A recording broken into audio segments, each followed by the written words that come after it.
जय गुरुदेव। मेरा तूने चलो भाई,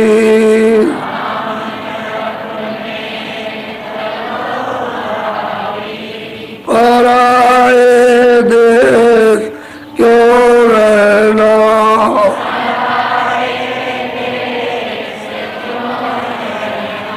काम अपना करो जाई,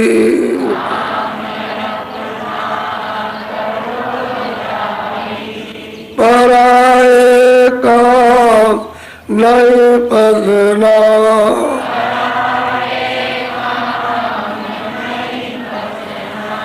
गुरु का नाम संभाले चल,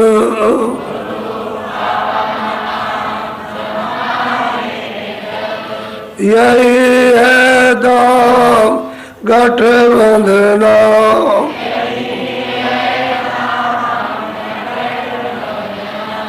जगत का रंग सब मैला,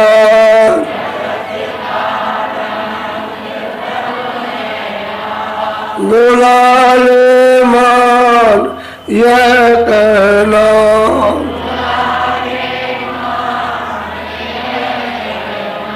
भोग संसार कोई दिन के,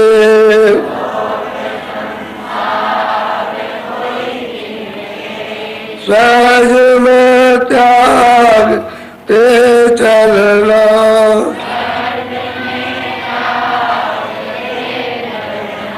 शरण सतगुरु गहो दृढ़ कर,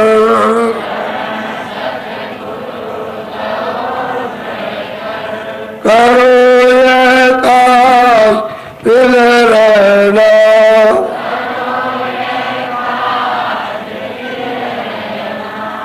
सूरत मन थाम अवघट में,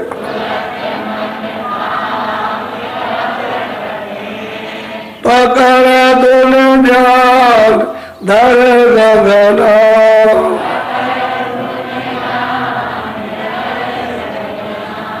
वही तुम जान में बारी,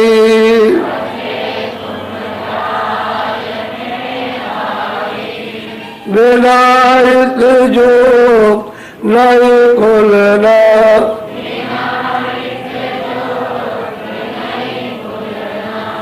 दाम अपने चलो भाई,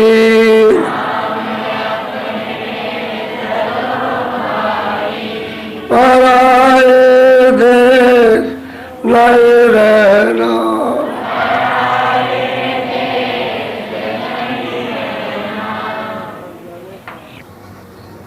मैं घर जाने का रास्ता जीवों को कोई बताता नहीं है, इसलिए कि उनको रास्ता मालूम नहीं। कथा कहानियाँ किस्से कहानियाँ तो ये सुना दिया है, लेकिन घर का रास्ता वही बताएगा जो उसको जानता होगा, बिना जाने कोई नहीं बता सकता। और जब तक घर का रास्ता जाने का नहीं मिलेगा तब तक आपका छुटकारा भी यहाँ से नहीं होगा, क्योंकि आप तो वहाँ जाल में कर्मों के फंसे हुए हो, ऐसे उलझे हुए हो कि आपका बस नहीं है कि आप कर्मों के जाल से निकल जाओगे। वो तो महात्मा जब अपनी सीख और समझ और दया करते हैं तो धीरे धीरे ये सब गुत्थी जो उलझी हुई है मन में, बुद्धि में, चित्त में, ये सब सुलझती है और यथार्थ संसार का यह ज्ञान होता है कि है क्या।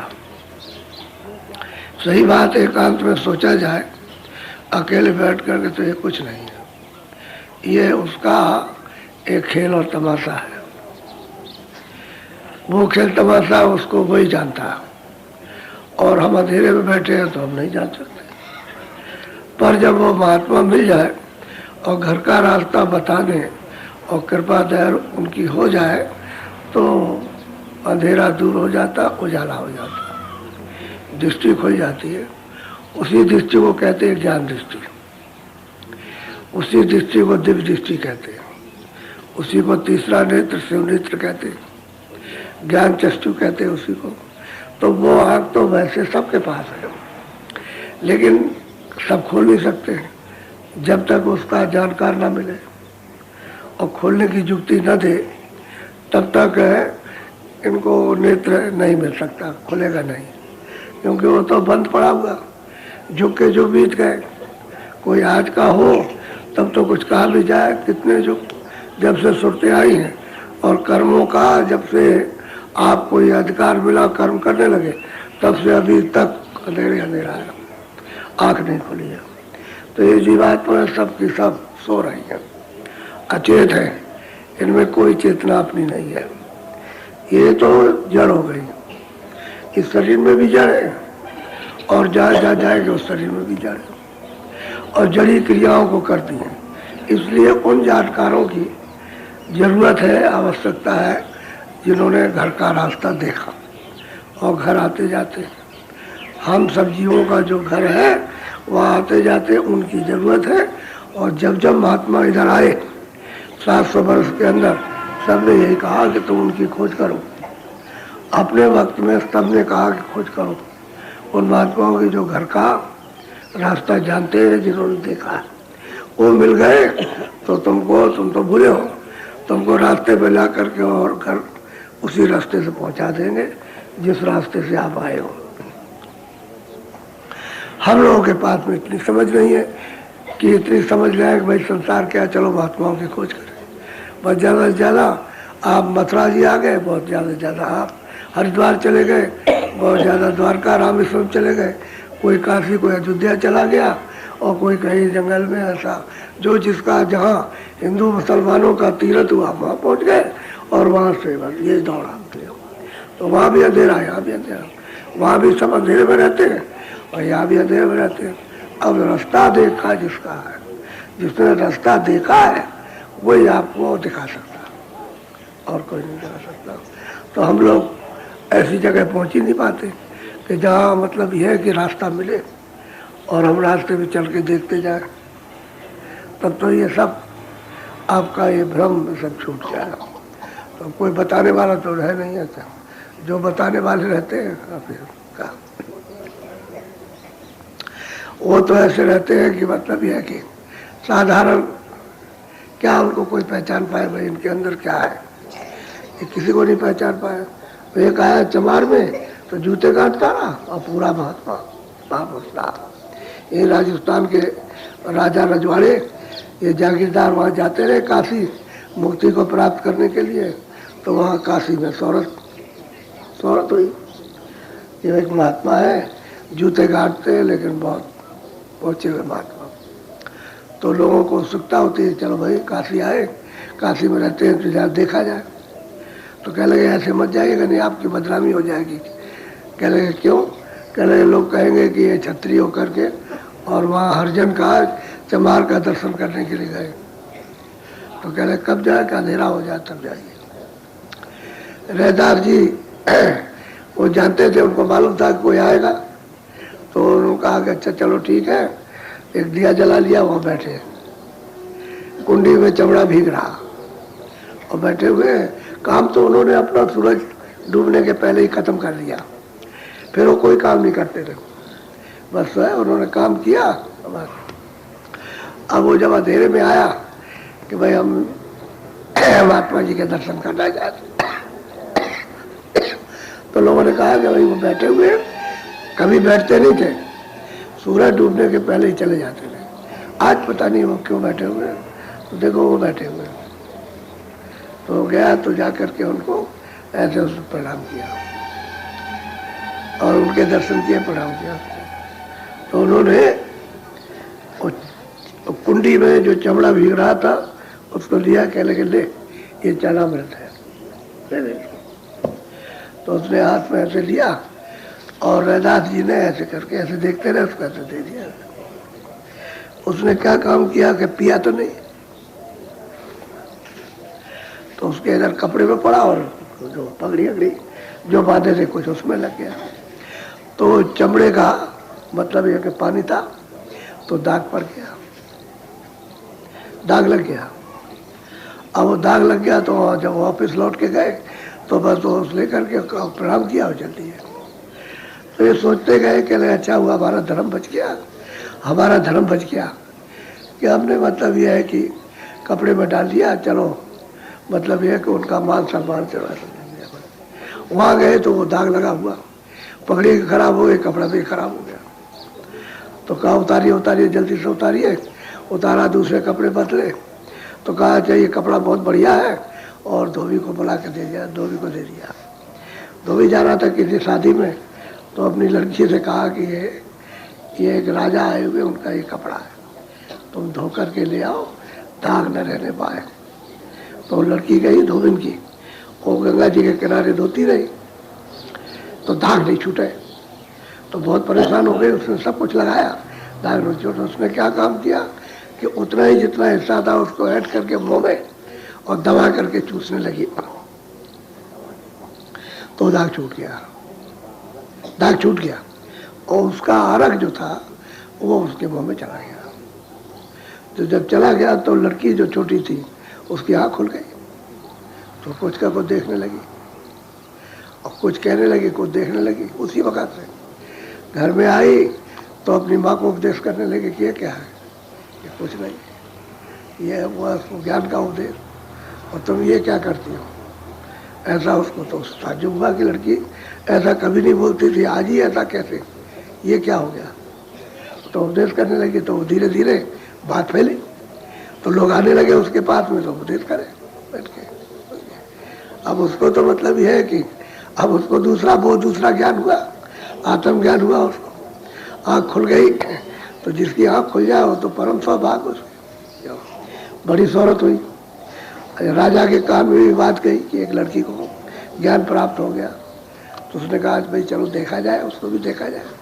अब यहाँ पर आए तो वो भी पता चला कि वो भी धोबिन की लड़की, वो तो चवार के, वो धोबिन कपड़े धोने वाला का। तो वहाँ गए, उसके पास में उपदेश करने लगी कि आपकी बड़ी मेहरबानी, बड़ी आपकी कृपा हो गई, आपकी दया हो गई, आपकी वजह से तो मुझको ये ज्ञान प्राप्त हुआ। तो पूछा उसने कि भाई ये तुमको कैसे ज्ञान प्राप्त हुआ। तो बताया कि वो चरणामृत तो मतलब ये आपको दिया गया था, लेकिन आपने उसका तिरस्कार किया, अपमान कर दिया, आपने उसको पिया नहीं और ऊपर डाल दिया। आप तो ये समझते थे कि चमड़ा का पानी है, और ये चमड़े का पानी नहीं था, चरणामृत था, उन्होंने दिया था। तो वो कपड़ा जो आपने धोने को दिया, बाप तो चला गया उधर, हमको दे गया, हमने इसको धोया और मुँह में इसको डाल के कपड़े को चूसा तो और चला गया हमारी आँख को। ये तुमको न मिलकर, समझ गया, बाप को न मिलकर हमको मिल गया, ये बड़ा सौभाग्य तुम्हारे कारण। अगर तुम वहाँ पी लेते तो तुम्हारा काम हो जाता, तुमने तो उसको पिया नहीं, निरादर कर दिया और चले आए। अब उनको ये बात बड़ी चोट लगी कि एक हम धोबिन को तो ज्ञान प्राप्त हो गया, हम रह गए वैसे ही। तो फिर तैयार होकर के फिर गए तो रैदास जी उस दिन फिर बैठे रह गए, नहीं गए बंद करके, उनका आता होगा फिर तो उसको जवाब तो देना ही है। तो बैठे रहे तो लोगों ने कहा कि भाई वैसे चले जाते थे, वो देखो बैठे हुए दिया जलाए हुए। उनको पहले तो ऐसे प्रणाम किया था, सिर रख करके प्रणाम किया, जमीन पर सिर रख करके प्रणाम किया राजा ने, जमीन पर उनके सामने वो बैठे थे, सिर रखा और प्रणाम किया और हाथ जोड़ करके खड़ा हुआ। तो चुपचाप बैठे रहे, कुछ नहीं बोले। तो बोला, राजा बोला, कह लगे कि ये हमको दे दीजिए चरणामृत। ये तो उन्होंने उत्तर दिया कि बेटा अब ये नहीं मिलेगा, अब तो कमाई करनी पड़ेगी। पहले तो दया का था, अब कमाई से पर, अब कमाई करनी पड़ेगी, कमाई, अब मेहनत करनी पड़ेगी। तो महात्माओं का जो ये समझते हैं कि जवार है, ये धोबी है, ये मतलब यही है, ये इस जात का है, इस जात में अगर पड़ गए तो आपको कुछ नहीं मिल सकता।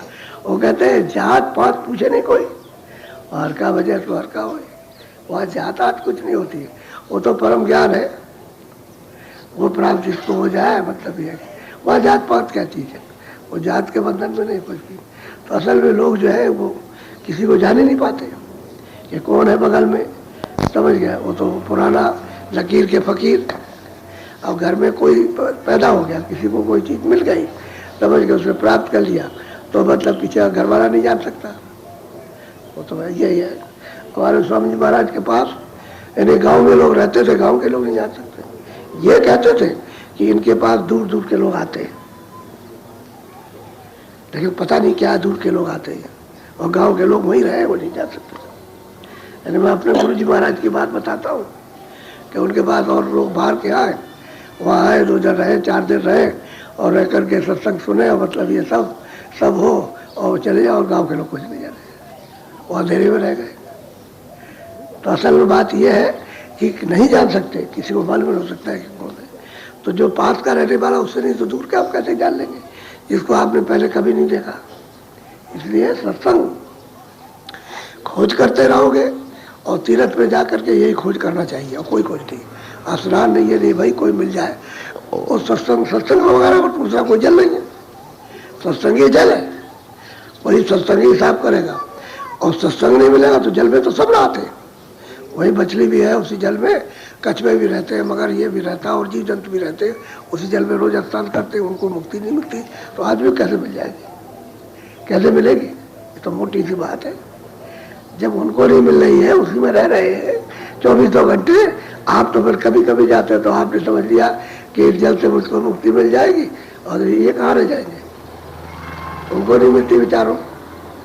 तो जल से नहीं, वो महापुरुषों के पास जल है, उनके पास में अमृत जल है, उससे लोगों को मिलती छुटकारा होता है। और सत्संग नहीं मिलेगा कुछ नहीं, चाहे कितने बार दौड़ के जाओ, अंधेरे में रहोगे, उजाला कभी होगा ही नहीं। और सत्संग मिल जाएगा तब काम बनेगा। इसलिए समझदारी से, विवेक से सत्संग को सुनना, करना। वो तो जिसके पास जो चीज़ होगी आएगी, जो चीज़ होगा वही बोलेगा, दूसरी बात और कुछ नहीं, समझे। और जिधर जाता होगा उधर ही ले जाएगा, सीधी बात यह है। और जिधर नहीं जाता उधर कैसे बगैर अनजाने ले जाएगा। जो तो संसार में जो फंसाने वाले खुद फंसे उसी में फंसा देते, अब उसी में वो भी फंसे, उसी में आपको फंसे।